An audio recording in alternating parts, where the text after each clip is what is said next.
capítulo 4, versículo 18 e 19. Quem pode ler? 18 e 19. O Espírito do Senhor é sobre mim, pois que me ungiu para evangelizar os pobres, enviou-me para curar os quebrantados do coração, apregoar a liberdade aos cativos e dar vista aos cegos, a pôr em liberdade os oprimidos, a anunciar o ano aceitável do Senhor. Louvado seja o Senhor. Jesus disse: o Espírito do Senhor, Jeová, é sobre mim. Nós vamos falar hoje, dentro de um tempo bem curto, sobre os 4 pilares da igreja. Os 4 pilares da igreja. Para quem não consegue imaginar rapidamente, eu não sou pedreiro, não entendo disso, mas para essa estrutura aqui estar levantada, existem algumas paredes que dão sustentação a essa estrutura para que isto não caia na cabeça da gente. Essa coluna aqui é uma coluna principal, existem outras extremidades que dão a base para que esse teto não desabe sobre nós. Então, são pilares que mantêm este espaço do jeito que ele está. O vento bate e ele não desaba.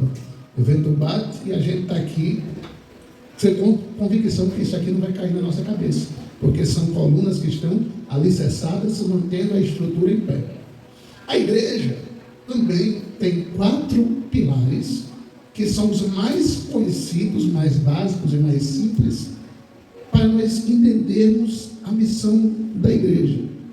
O evangelho, ele compõe-se de 4 coisas. A primeira, Jesus salva. Por isso que Jesus disse: o Espírito do Senhor, Jeová, é sobre mim e me ungiu para evangelizar. Nós, quando aceitamos Jesus, nós passamos da fase de ser criatura, ou seja, criados por Deus, para sermos seres chamados filhos de Deus. E quando você passa a ser chamado filho de Deus, você automaticamente passa a ser igreja, com uma missão, com um propósito, com um objetivo, com um foco.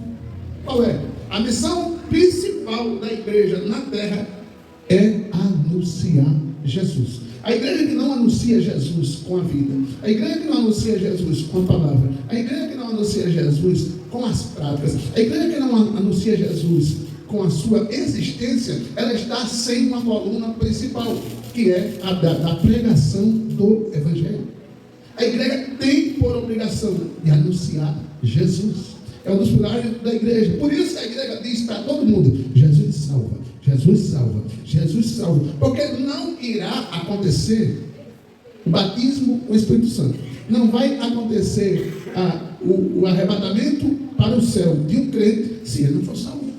A coluna principal inicial para um crente ser igreja é ele saber que, como ele foi salvo por Jesus, ele precisa levar a salvação para todos aqueles que ainda precisam ouvir que Jesus é o Senhor da terra, da cidade, do lugar. Jesus é o Senhor no inferno, Jesus é o Senhor na minha vida, Jesus é o Senhor na sua vida. Por isso que é interessante a gente frisar que no Evangelho de Cristo nós precisamos entender uma coisa. Quando a gente prega que Jesus salva, a gente está dizendo que ele trabalha no corpo, na alma e no espírito. Ele não salva só o corpo, ele não salva só a alma, ele não salva só o espírito, ele salva você por completo. Jesus salva. Nada da igreja existiria se a igreja não pregasse a salvação. Por isso que quando alguém pergunta para um crente: meu querido, você é salvo em Jesus? A gente responde com toda convicção: pela graça de Deus, eu sou salvo, eu pertenço a Jesus. Aí a segunda coluna que mantém a estabilidade do cristão, da igreja, é saber uma coisa muito necessária: Jesus salva, Jesus cura. É uma segunda coluna que a igreja tem que saber: Jesus cura. E quando a gente fala que Jesus cura, a gente não está falando só de enfermidades. Quando a gente fala que Jesus cura, a gente não está falando só de dores. Quando a gente fala que Jesus cura, a gente não está falando só de problemas físicos. Quando a gente fala que Jesus só de uma dor de cabeça. Quando a gente fala que Jesus cura, é porque Ele cura de tudo e qualquer coisa. A igreja precisa anunciar que Jesus cura. Diz um pastor amigo nosso que o que a oração não fizer, nada mais faz. O que a oração não resolver, nada mais resolve. O que Jesus não fizer, ninguém faz. Mas quem tem que divulgar isso para o mundo é a igreja.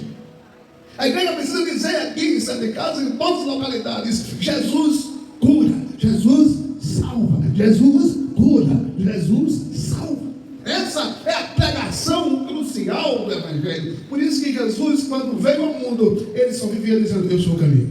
Quando ele veio ao mundo, ele vinha dizendo: vinde a mim. Quando ele veio ao mundo, ele vinha dizendo: chegai-vos a mim e eu chegarei a vós. Quando ele veio ao mundo, ele quis e sempre fez, quis divulgar o Evangelho que ele representava. Ele é o Cristo, o vivo. Irmãos, nós como igreja de Cristo, nós temos que apregoar o Evangelho, apregoar Cristo. Não podemos, de hipótese nenhuma, ficar calado em um mundo que grita por socorro, porque a Bíblia diz que se a gente não falar do Evangelho, até as pedras vão clamar. A gente precisa divulgar Jesus como uma prática diária. Como assim? Eu não acredito que hoje nenhum de nós tenha tomado pelo menos um copo d'água. Na prática diária, tomar água, se alimentar, tomar banho no calor desse que ele não toma. É uma prática diária. Da mesma forma, nós temos que ter esta missão. Eu sou igreja, eu acordei hoje, Jesus me deu vida hoje. Eu preciso divulgar Jesus, pregar Jesus, anunciar Jesus. Mas eu não sei, eu estou começando agora no Evangelho, é os meus primeiros passos. Mas é de você que Jesus precisa para esse lugar chamado Céu de Casas. É de você, meu irmão, minha irmã, para anunciar que Jesus é o Senhor que salva, que cura, que liberta, que transforma, que regenera, que modifica, que santifica, que muda a história. É a missão da igreja. Mas muitas vezes a gente pensa: eu não tenho capacidade, o pastor é quem pode fazer isso, eu não estou preparado. Quando você anuncia que Jesus salva e o pecador escuta, o Evangelho trabalha e o pecador se arrepende. E quando esse pecador se aproxima de Jesus, Jesus cura ele dos seus problemas, dos seus traumas, dos seus medos, das suas angústias, da sua cachaça, da prostituição, do vício, da mentira, de toda a impureza. Jesus cura. Jesus salva e cura. Aí vem o terceiro passo. Eu estou sendo muito ligeiro para não tomar tanto tempo. Jesus batiza. O batismo tem duas linhas que a igreja anuncia e algumas pessoas creem assim. E eu não estou aqui para confrontar isso, mas eu estou aqui para fazer você entender. O batismo, na linguagem original do grego, significa recebimento. Quando eu aceito Jesus, eu recebo batismo no Espírito Santo. Por quê? Porque a Bíblia diz que o Espírito vem morar em nós, o Pai vem morar em nós, Jesus vem morar em nós, e Jesus disse: nós viemos para Ele e faremos dele morada. Todavia, porém, o batismo também significa revestimento. Ao mesmo tempo que o batismo, irmãos, isso significa recebimento, ao mesmo tempo significa revestimento. Todo crente que aceita Jesus, ele recebe o Espírito Santo. Entendeu? Existe o batismo nas águas, existe o batismo com o Espírito Santo, mas eu estou falando do recebimento do Espírito. Quando eu digo que eu aceito Jesus como meu Salvador, eu estou dando a liberdade, a Trindade vir morar em mim. Aí Jesus não está lá no céu, distante de mim, e bem longe. Não. Quando eu aceito Jesus, Ele vem morar em mim. E quando Ele vem morar em mim, Ele faz morada em mim, é porque Ele já entrou em mim, já trabalhou na minha vida, e com certeza, eu entendendo a importância do Evangelho, eu aceito Jesus, eu entendendo a importância do Evangelho, Ele me cura, eu entendendo a importância do Evangelho, eu recebendo o Espírito Santo, eu recebo o batismo, e busco para receber o revestimento. E quando eu tenho essas três práticas na minha vida, a salvação, a cura e o recebimento do Espírito Santo, e em seguida o revestimento, eu estou pronto para ir alcançar o terceiro patamar. É por isso que às vezes eu falo que eu não serviria a Jesus para morar aqui na terra. Por quê? Porque Jesus jamais prometeria o que todos os outros deuses prometeram. Os outros deuses não prometeram vida eterna para ninguém. Só existe um que prometeu vida eterna. Esse é Jesus. O crente só recebe vida eterna quando ele aceita Jesus como Salvador. Quando eu digo vida eterna com Deus. O crente só recebe vida eterna com Jesus quando ele aceita Jesus como Salvador. O crente só tem essa garantia porque ele é curado das suas mazelas. O crente só tem essa garantia porque ele recebe o símbolo do revestimento do Espírito Santo através da confissão em Cristo como Salvador. E agora, quando o crente está preparado nesse processo, ele agora está pronto para dizer: Maranata, ora vem, Senhor de Jesus. É impressionante como a gente anda por aí com o carro todo arrebentado sem medo. É impressionante. Até muitas vezes minha mãe diz que a gente é irracional, porque realmente a gente não tem medo. Porque nós temos uma convicção absoluta: eu só morro no dia certo, eu só vou no dia certo. E se eu for, hoje eu sei quando eu for.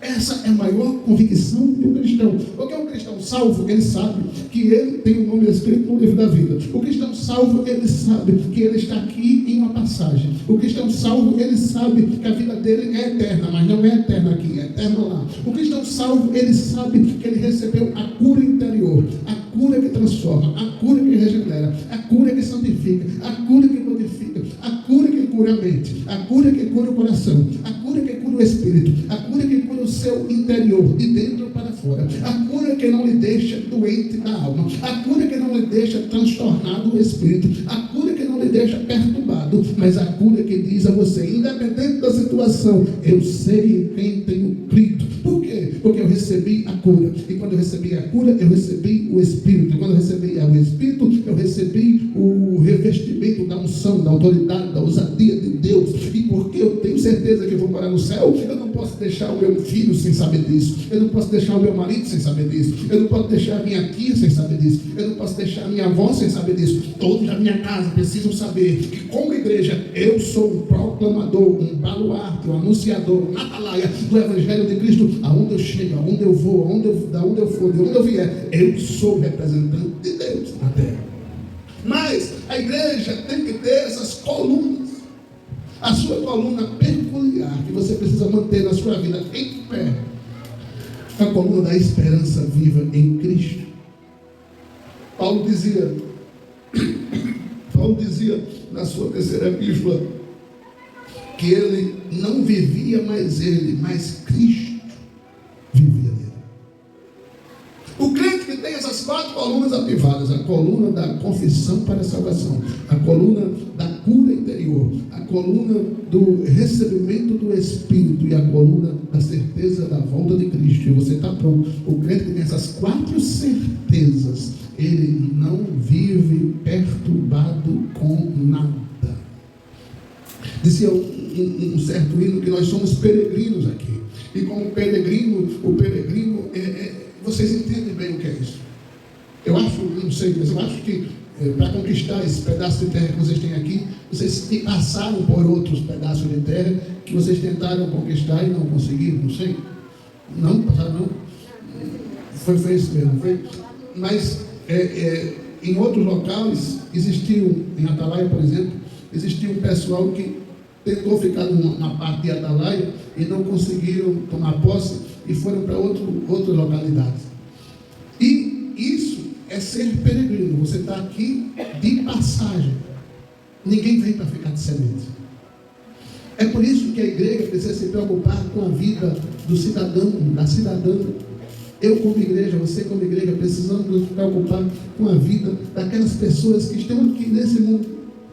Vendo a coisa apertar, a coisa estreitar, a coisa ficar difícil, a coisa ficar complicada.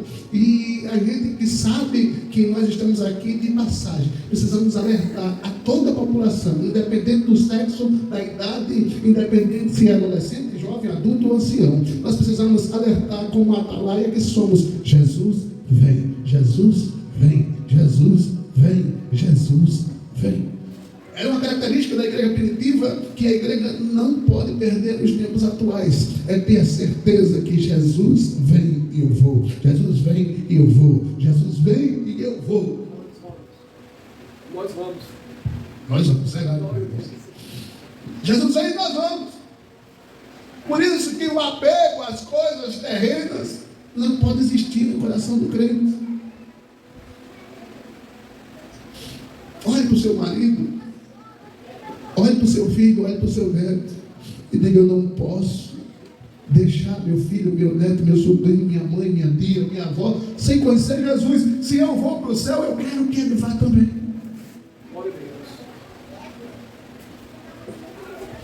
Pregar esses 4 pilares da salvação é missão da igreja. Jesus salva, Jesus cura, Jesus batiza, Jesus leva para o céu. É missão da igreja. Não é missão do pastor só.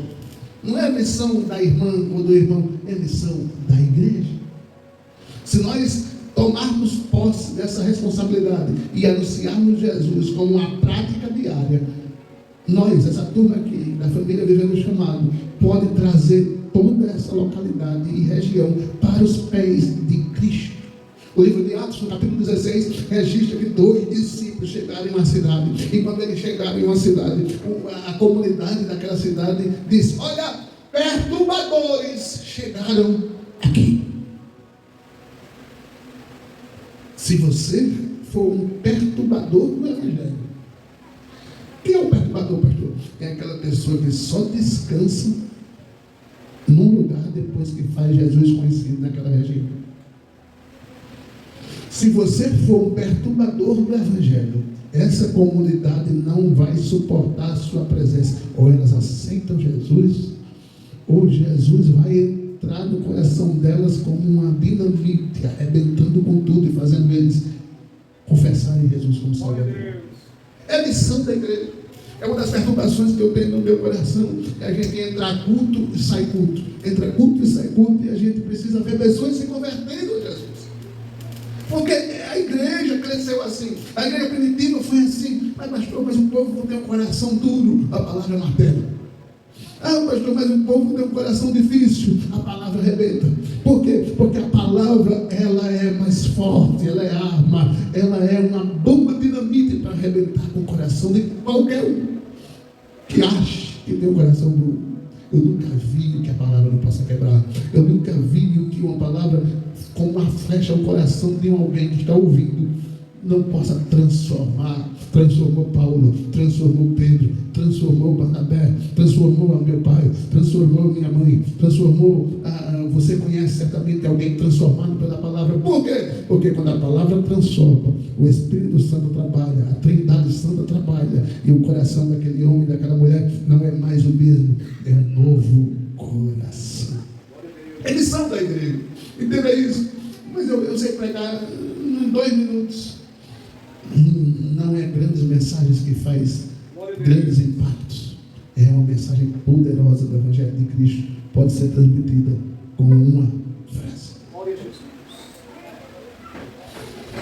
Às vezes, uma palavra muda radicalmente a vida de alguém. Quando Jesus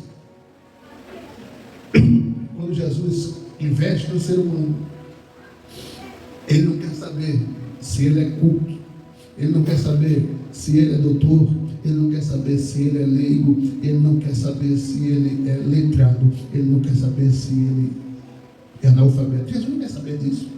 Ele quer apenas um coração dizendo: faça em mim morada. E um coração pode fazer isso se você fazer Jesus conhecido a esse coração, a essa pessoa, a esse homem, a essa mulher, a esse vizinho, a esse amigo. O Evangelho tem o poder de transformar. Se ele não transforma, é porque nós não estamos pregando. O Evangelho tem capacidade de mudar. Se ele não está mudando, é porque nós precisamos pregar. Mas essas 4 bases da igreja, elas precisam ser alicerçadas no coração das pessoas através da pregação do Evangelho. O Evangelho pregado, ele pode fazer com que o maior leigo, a pessoa mais ignorante na forma de falar, mas cheia do Espírito Santo, ela comece mudar a história de um bairro, de uma cidade, de uma casa, de uma família, de uma vida. Minha avó, mãe do meu pai, não conhecia um ó, nada. Mas se alguém dissesse, a senhora é crente, ela abria a boca, um sorriso e dizia, eu pertenço a Jesus.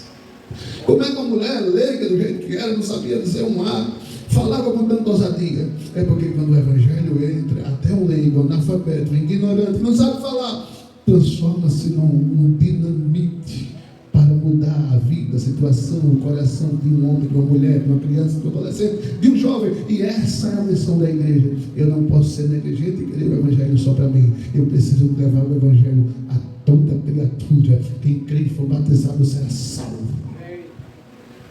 O evangelho precisa ser levado. Mas Jesus não diz, tragam o evangelho. Jesus disse, levem o evangelho. Levado. O evangelho não pode ser egoísta.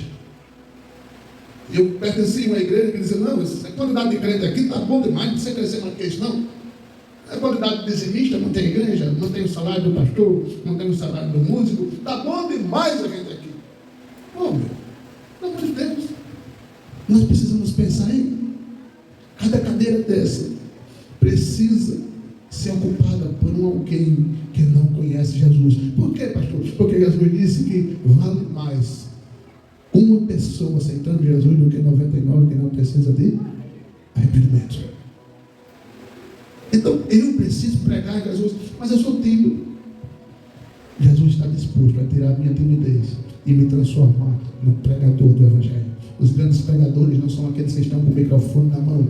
Os grandes pregadores são aqueles que evangelizam com a boca, com a vida, com as práticas, com a vivência, onde ele chega, onde ele vai, através do evangelho de Cristo, da palavra de Deus, que mudou a minha vida e muda a sua também. Se você entender isso, até o nosso tempo novo vai ficar pequeno logo, logo, porque nós somos divulgadores, proclamadores do evangelho. Interessante que a Bíblia diz que os anjos queriam ter essa missão.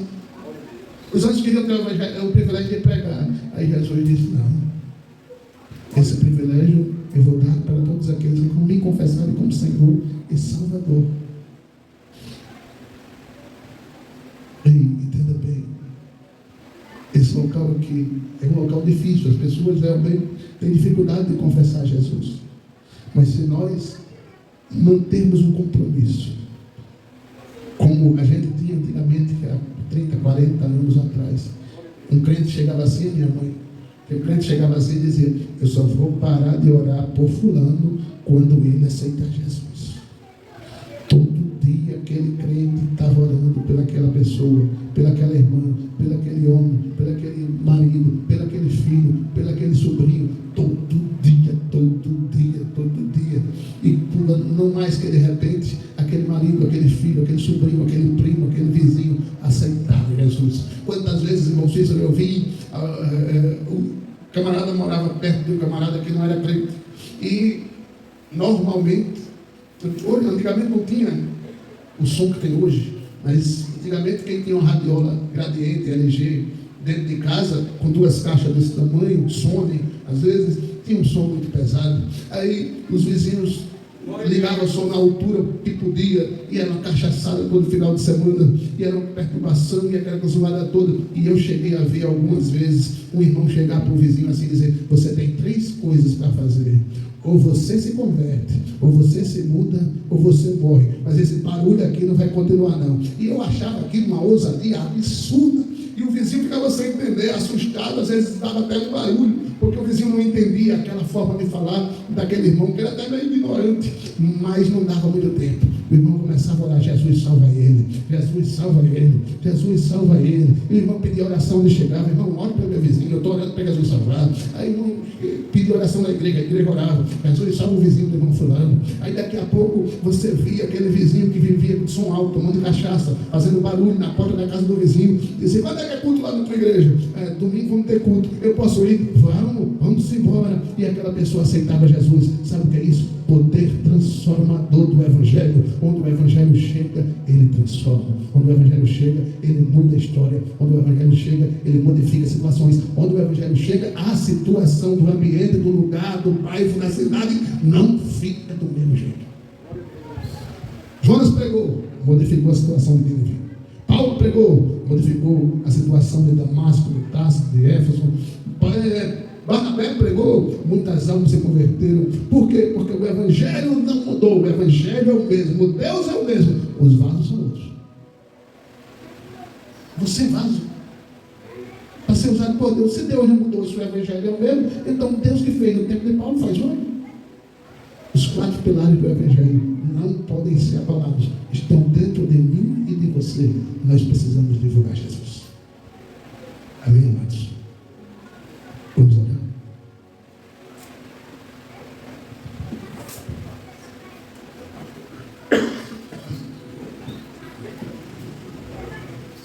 Pai, em nome de Jesus.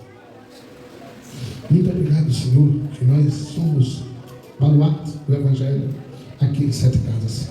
Pai, que o sertão seja impactado com a salvação, com a libertação, com a cura, com o batismo com o Espírito Santo e com o arrebatamento. Pai, que o sertão seja impactado, Senhor, com o Evangelho. Pai, faz de nós, Senhor, umas ferramentas usadas nas tuas mãos para fazer para ti, contigo, em parceria com o reino dos céus. Pai, salve vidas, muda a história dessa localidade, muda a história desse ambiente. Pai, te louvo pela vida dos teus filhos que vieram ao culto hoje. Pai, em nome de Jesus, abençoa o culto de domingo, Senhor. Nos dá autoridade, nos dá unção, nos dá ousadia, nos dá vontade de orar, nos dá vontade de conhecer a tua palavra, nos dá intimidade contigo. Traz, Senhor, pessoas de todos os lugares para ouvir o Evangelho aqui no sertão, Senhor. Para a glória do teu nome, salve, purifique, mude vidas, que haja conversão dos pecados e confissão dos pecados. Pai, em nome de Jesus, te louvamos, Senhor, te adoramos, te magnificamos e te bendizemos. Em nome de Jesus, que o amor de Deus, que a graça do Senhor Jesus, que a Deus consolação do Espírito Santo continue